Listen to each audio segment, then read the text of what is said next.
ఓం గం గణపతే నమః. సౌనకాది మహామునులు లోక కళ్యాణం కోసం నైమిషారణ్యంలో గోమతి నదీ తీరంలో ఒక మహాయజ్ఞాన్ని 12 సంవత్సరాల పాటు నిశ్చయించగా ఆ మహాయజ్ఞంలో పాల్గొనడానికి చూసి తరించడానికి ఎందరో ఋషి పుంగవులు మహర్షులు గోమతి నదీ తీరానికి రాగా సకల శాస్త్ర పురాణ కోవిదుడగు సూత మహర్షి కూడా తన శిష్య బృందంతో కలిసి ఆ మహాయజ్ఞ స్థలానికి చేరుకొనగా సౌనకాదు మునులందరూ కూడా సూత మహర్షిని సత్కరించి పలు విధాలుగా కీర్తించి మాఘమాస మహత్యాన్ని వివరించమని కోరగా సూతుడు ఎంతో సంతోషించి అంగీకరించాడు అని 1వ అధ్యాయంలో చెప్పుకున్నాం కదా. ఇప్పుడు మాఘపురాణం 2వ అధ్యాయంలో దిలీప మహారాజు ఎవరు, అతను ఎలాంటివాడు, దిలీపుడు వేటకు ఎందుకు వెళ్ళవలసి వచ్చింది, మాఘస్నాన మహత్యం ఏంటి, మాఘస్నాన ఫలితాలు ఏంటి అనే విశేషాలను తెలుసుకునే ప్రయత్నం ఈ వీడియోలో చేద్దాం. చివరిదాకా చూడండి, లైక్ చేయండి, షేర్ చేయండి, ఛానల్ని సబ్స్క్రైబ్ చేసుకోకపోతే సబ్స్క్రైబ్ చేసుకోండి. Welcome back to Anu devotional voice. నేను మీ అను. మాఘపురాణం 2వ అధ్యాయం దిలీప మహారాజు వేటకు వెళ్ళే కథ. దిలీప మహారాజు అనేక యజ్ఞ ఆగాదులు చేసిన పుణ్యాత్ముడు. ప్రజలందరినీ కూడా తన కన్నబిడ్డల వలె చూసుకునేవాడు. ప్రజా సంక్షేమమే ధ్యేయంగా పరిపాలించేవాడు. ప్రజలందరి చేత మిక్కిలి శ్లాఘనీయంగా పాలించడం వల్ల అతని కీర్తి దశదిశలా వ్యాప్తి చెందింది. నిత్యము ప్రజా సంక్షేమమే అతని పరమావధిగా జీవించాడు. ఒకనాడు దిలీపునికి వేట కోసం అడవికి పోవాలి అనే కోరిక కలిగింది. మహారాజు తలుసుకుంటే కాందేముంది, అందున మహారాజులు ఎట్టి కోరికనైనా ఇట్టే తీర్చుకోగలరు. అట్లే దిలీప మహారాజు రాజసభలో తన కోరికను వెళ్లబుచ్చాడు. ఇంకేముంది, రాజు తలుచుకోవడం కాకపోవటమున మంది మార్బలం తయారయ్యారు. వేటకు కావలసిన సమస్త సదుపాయాలన్నీ కూడా సమకూర్చబడ్డాయి. కావలసిన వస్తువులన్నీ కూడా సిద్ధం చేశారు. ఒక సుముహూర్తం నాడు దిలీప మహారాజు వేట దుస్తులు ధరించి సైన్య సమేతుడై వేట కోసం అడవులకు బయలుదేరాడు.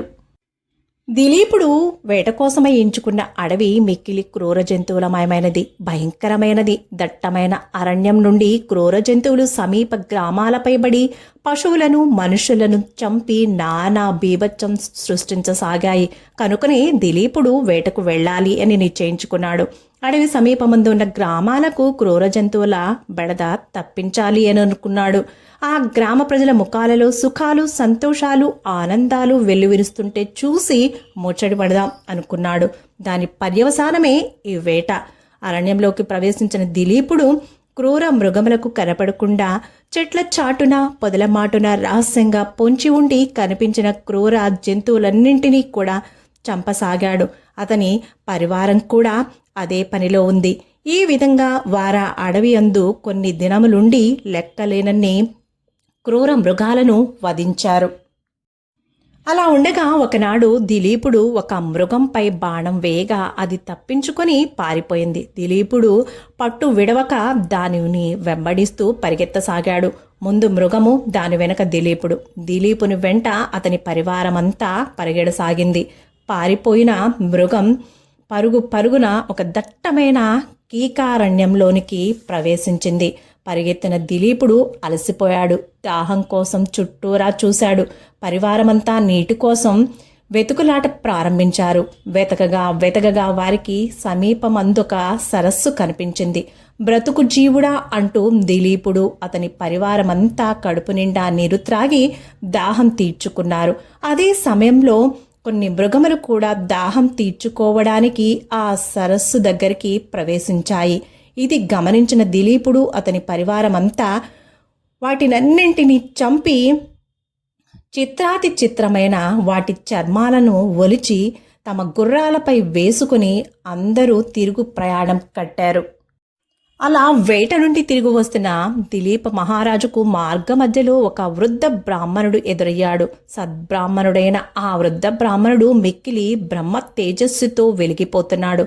అతడు సర్వజ్ఞానిలా ప్రకాశిస్తున్నాడు. ఆ వృద్ధ బ్రాహ్మణ్ణి ముఖ వర్చస్సునందరి బ్రహ్మ తేజస్సుకు ఎవ్వరైనా సరే ఆకర్షితులు కావాల్సిందే. ఆ వృద్ధుడంతటి ముఖారవిందంతో అలలారుతూ ఉన్నాడు. అతని ముఖం చూడగానే ఎవరికైనా చెయ్యెత్తి నమస్కరించాలని భావం కలుగుతుంది. దిలీప మహారాజు కూడా అతని ముఖ వర్చస్సుకు బ్రహ్మ తేజస్సుకు ముగ్ధుడై ముకుళిత హస్తాలతో నమస్కరించి, ఓ వృద్ధ బ్రాహ్మణోత్తమ, నీ దర్శన భాగ్యంచే నా జన్మ ధన్యమైంది. నేనీ రాజ్యానికి అధిపతిని. నన్ను దిలీప చక్రవర్తి అంటారు. నన్ను ఆశీర్వదించండి స్వామి అంటూ ఆ వృద్ధ బ్రాహ్మణ్ణి కోరాడు. అప్పుడు ఆ బ్రాహ్మణోత్తముడు మహారాజును ఎగాదెగా ఆపాదమస్తకం పరిశీలించి, ఇతడు మంచివాని వలె ఉన్నాడు, ఏదైనా సహకారము అందించనించి, మహారాజా, సరస్సులో నుండి నీటిని త్రాగి నీ దాహం తీర్చుకుని వెళ్ళిపోవుచున్నావే, కానీ ఇది మాఘమాసమని సరస్సులో స్నానం చేయాలని తెలియదా? నీకు మాఘమాస మహత్యం గురించి ఎవ్వరూ చెప్పలేదా? మాఘస్నానం అత్యంత పుణ్యదాయకమని తెలీదా అని ప్రశ్నించాడు. విప్రోత్తమ, నిజంగా నాకు మాఘమాసం గురించి తెలియదు స్వామి. నేను మృగయ వినోదినై అడవికి వచ్చి చాలా కాలమైంది. అడవిలో ఉండిపోవటం వలన నాకు ఈ విషయము తెలియదు. అయినను నేను రాజ్యంలో నున్నచో నా గురువుల ద్వారా తెలుసుకుందును గాని ఇక్కడ నాకెవ్వరు విశదపరుస్తారు స్వామి. రాజప్రసాదంలో నున్నచో పురోహితులు చెప్పి ఉండేవారు, కానీ నాకు అవకాశం లేదే. కావున మీరే నా యందు దయతలచి శ్రమనుకోకుండా ఆ మాఘమాస మహత్యము గురించి వివరించుండి అని ప్రార్థించాడు. అప్పుడు ఆ వృద్ధ బ్రాహ్మణోత్తముడు, రాజా, ముందుగా సరస్సులో స్నానమాచరించి శుచి అయి పవిత్రుడివి కమ్ము. తరువాత మాఘమాస మహత్యము తెలుసుకున్న విధమును వివరించెదను అన్నాడు. అప్పుడు రాజు సరస్సులో స్నానం చేసి శుచి అయి ఆ వృద్ధుడి దగ్గరకు వచ్చాడు. వృద్ధ బ్రాహ్మణుడు దిలీప చక్రవర్తిని దీవించి, రాజా, ఇక్ష్వాకు వంశ కులగురువైనటువంటి వశిష్ఠ మహర్షుల వారు తరచూ నీ వద్దకు వస్తూ ఉంటారు కదా. ఆయన కడు తపశ్శక్తి సంపన్నుడు, సకల శాస్త్రములు తెలిసినటువంటి దిట్ట, సర్వజ్ఞాని. ఆయన నాకంటే వివరంగా వినసొంపుగా మాఘమాస విశిష్టతను గురించి నీకు చెప్పగలడు. నేను ముసలివాణ్ణైతిని, జవసత్వములు కూడా ఉడికిపోయినవి. ఆయన చెప్పినంత గొప్పగా నేను చెప్పలేను. కావున ఆ వశిష్ఠ మహర్షుల ద్వారా మాఘమాస మహత్యమును తెలుసుకొనము. నేనింకా చాలా దూరం పోవాలి, పోయి వచ్చదను అని ఆ వృద్ధ బ్రాహ్మణుడు వెళ్ళిపోయాడు. అప్పటి నుంచి దిలీప చక్రవర్తి మనస్సంతా కూడా మాఘమాస మహత్యమును తెలుసుకోవాలనే జిజ్ఞాసతో నిండిపోగా వెంటనే తన పరివార సమేతంగా నగరానికి తిరుగు ప్రయాణం కట్టాడు. వృద్ధ బ్రాహ్మణుని మాటలు పదే పదే జ్ఞాపకం రావడంతో నిద్ర పట్టక ఎట్లాగో అట్లా ఆ రాత్రి అంతా గడిపేశాడు. మరునాడు ఉదయాన్నే లేచి కాలకృత్యాలు తీర్చుకొని స్నానాది కార్యక్రమాలు ముగించుకొని శుచి అయి మంచి ధవళ వస్త్రములను ధరించి సకల ఆభరణాలను ధరించి తన మంత్రి సామంతులతో కలిసి వశిష్ఠుల వారి ఆశ్రమానికి బయలుదేరాడు. సూర్యవంశ కులగురువైనటువంటి వశిష్ఠుల వారి వద్దకు చేరారు. ఆ సమయమందు వశిష్ఠుల వారు నిత్య తపస్సమాధిలో ఉన్నారు. వారి శిష్యులు రాగయుక్తంగా వేదపఠనం కావిస్తూ ఉన్నారు. ఆ దృశ్యమును చూసిన దిలీపుడు వారికి తపోభంగము కలుగరాదని తలచి కొంత తడవు వేచి సాగాడు. గురుతుల్యులైనటువంటి వశిష్ఠ మహర్షుల వారిపై దిలీప మహారాజుకు ఇంకా గురుభక్తి పెరిగింది. కొంతసేపటికి వశిష్ఠుల వారు తమ తపస్సు నుండి లేచి అక్కడే వేచి ఉన్న దిలీప మహారాజును చూసి, మహారాజా, ఎంతసేపైంది వచ్చి? నీ రాజ్యమునందరూ కూడా కుశలమే కదా?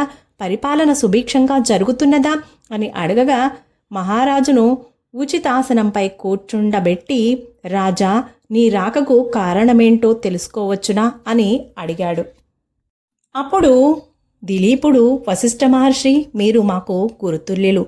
మీ ద్వారా నేను అనేక పుణ్యకథలను విన్నాను. లెక్కలేనన్ని శుభకార్యములు కూడా నా చేత చేయించారు. రామాయణ, భారత, భాగవతాది ఇతిహాసంలెన్నింటినో తెలియపరిచిన మహానుభావులు మీరు. కానీ నాకు మాఘమాస మహత్యము కానీ, దాని విధి విధానాలు కానీ, ధర్మములు కానీ నేనింతవరకు మీ నుండి వినలేదు. కావున మీరు నాయందు దయతలచి మాఘమాస మహత్యము, ఆ మాసంలో చేయదగు విధి విధానాలు, ధర్మములు, మాఘమాస విశిష్టతను వివరించండి అని వేడుకుంటున్నాను అన్నాడు దిలీప మహారాజు. అప్పుడు వశిష్ఠుల వారు, దిలీప చక్రవర్తి, నీ కోరిక కడు సమంజసంగా ఉన్నది. మాఘమాస మహత్యం ప్రతి ఒక్కరూ తెలుసుకోవలసిందే. అందరూ మాఘమాస మహత్యము తెలుసుకుని తరించవలసిందే. అయితే నాకు తెలిసినంత వరకు మాఘమాస మహత్యము తెలిపెదను. నిజానికి దీని మహత్యమును తెలుసుకునుట ఎవ్వరి తరము కాదు. ఈ మాఘమాస నదీ స్నానము అత్యంత ఫలదాయకము. ఈ మాసంలో నదీ స్నానము చేయటం వల్ల లభించు పుణ్యఫలము మరే యజ్ఞ యాగాదులు క్రతువులు చేసినను లభించదు. ఈ మాసమునందు మనుషులు చేయు నదీ స్నానం వలన అత్యంత పుణ్యాత్ములవుతారు. ఈ మాఘమాస స్నానము శాశ్వత స్వర్గలోక ప్రాప్తిని ఇచ్చును. అంతేకాని ఇతర యజ్ఞ యాగాదుల వలె తాత్కాలిక ఫలితము ఇవ్వదు. శాశ్వత స్వర్గలోక ప్రాప్తి పొందవలనన్న మాఘమాస నదీ స్నానం ఒక్కటే తరుణోపాయము. మరే ఇతర పుణ్య కార్యము వలన ఇది సాధ్యం కాదు అని వశిష్ఠ మహర్షి దిలీప మహారాజుకు మాఘ స్నానం యొక్క మహత్యాన్ని వివరించారు. మాఘపురాణం 2వ అధ్యాయం సమాప్తము. శుభం. Thank you for watching. Please like, share, comment on my video. Please subscribe my channel.